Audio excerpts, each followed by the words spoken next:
Hello everyone, आज हम लोग डिस्कस करेंगे एचएमपीवी वायरस के बारे में।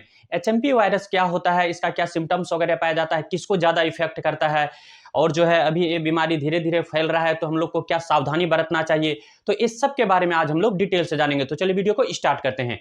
सबसे पहले हम लोग बात करते हैं एचएमपीवी वायरस क्या होता है, इसका फुल फॉर्म क्या होता है। एचएमपीवी का फुल फॉर्म होता है ह्यूमन मेटा न्यूमो वायरस, इसका फुल फॉर्म हो गया।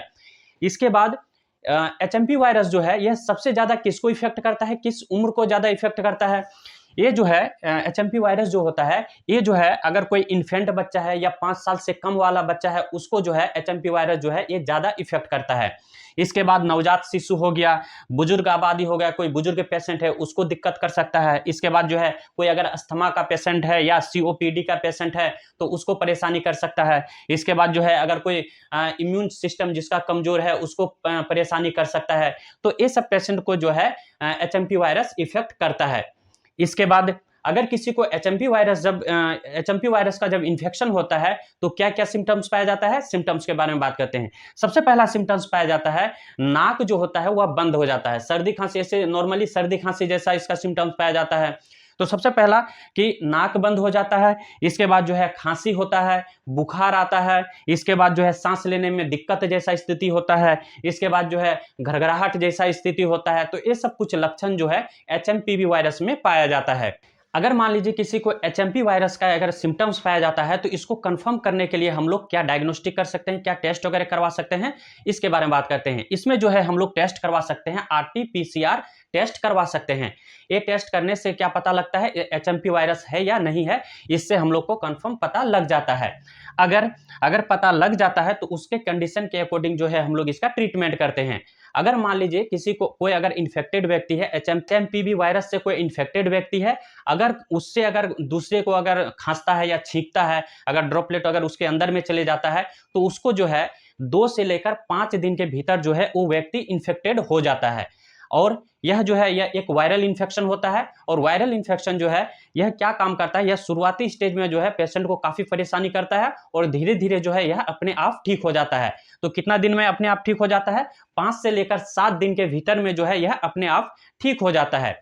इसके बाद हम लोग बात करते हैं कि अगर किसी को सिम्टम्स आ रहा है तो इसमें हम लोग क्या ट्रीटमेंट कर सकते हैं। अगर किसी को सिम्टम्स आ रहा है तो इसका ट्रीटमेंट हम लोग किस तरह से करेंगे। सबसे पहले पेशेंट को जो है रेस्ट करवाना है और हाइड्रेशन में रखना है, यानी कि उसको डिहाइड्रेट होने नहीं देना है, उसको हाइड्रेशन में रखना है। इसके बाद जो है इसमें फीवर वगैरह आता है, नाक बंद हो जाता है। इसके बाद जो है वीकनेस जैसा कंडीशन होता है तो इसको दूर करने के लिए जो है हम लोग बुखार को दूर करने के लिए पीसीएम टेबलेट वगैरह दे सकते हैं। इसके बाद जो है नाक बंद अगर हो जाता है तो डिकंजेस्टेंट मेडिसिन वगैरह का यूज कर सकते हैं। इसके बाद जो है एंटी हिस्टामेटिक मेडिसिन का यूज कर सकते हैं, जैसे सिट्रीजिन हो गया, लिवोसिट्रीजिन हो गया, प्लस मुंटोलुकास्ट, ये सब टेबलेट जो है हम लोग दे सकते हैं। इसके बाद जो है इसमें जो है अगर किसी को एचएमपी वायरस हो जाता है तो इसमें जो है स्टेरॉइड मेडिसिन का उतना कोई रोल नहीं रहता है। इसके बाद जो है इसमें कोई एंटीबायोटिक काम नहीं करता है, क्योंकि कोई भी एंटीबायोटिक देने से इसमें किसी भी तरह का कोई फायदा नहीं है। तो सेकेंडरी इन्फेक्शन के लिए जो है हम लोग एंटीबायोटिक का यूज कर सकते हैं, लेकिन ये वायरस में जो है एंटीबायोटिक का कोई रोल नहीं रहता है। इसके बाद हम लोग बात करते हैं कि इस बीमारी से जो है हम लोग किस तरह से बच सकते हैं, क्या क्या सावधानी रखना चाहिए, इसके बारे में बात करते हैं। तो सबसे पहले अगर कोई इन्फेक्टेड व्यक्ति है तो इन्फेक्टेड व्यक्ति से जो है दूर रहना चाहिए। इसके बाद जो है छींकते समय अगर कोई इन्फेक्टेड व्यक्ति है तो उसको छींकते समय जो है रुमाल का यूज करना चाहिए। जैसे अगर छींका, अगर रुमाल का यूज नहीं करता है, उसके बगल में कोई है तो क्या होता है, अगर ड्रॉपलेट जो है अगर बड़ा ड्रॉपलेट जाता है तो उसके माध्यम से जो है वह दूसरे व्यक्ति को फैला देता है। इसके बाद जो है मास्क का यूज करना चाहिए, मास्क पहनना चाहिए, ये जरूरी है। इसके बाद जो है साबुन से हाथ धोना चाहिए।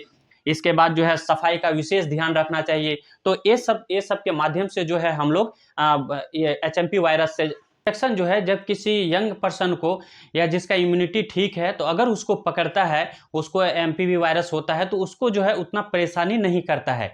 लेकिन ये क्या काम करता है, ये प्रजनन का काम कर देता है। जैसे अगर किसी को अगर इम्यूनिटी ठीक है, यंग पर्सन है, तो वो क्या काम करता है, उसको तो 5 से 7 दिन में ठीक हो जाता है। लेकिन वो जो ड्रॉपलेट करता है, छींकता वगैरह है, तो क्या करता है ये 4-5 आदमी को 6-10 आदमी को फैला देता है।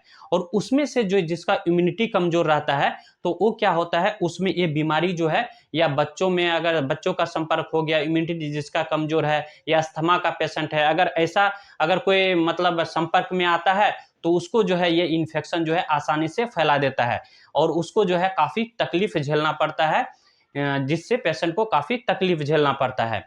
तो आई होप वीडियो आप लोग को अच्छा लगा होगा। अच्छा लगे तो वीडियो को लाइक, सब्सक्राइब, कमेंट कर दीजिएगा। थैंक यू, धन्यवाद।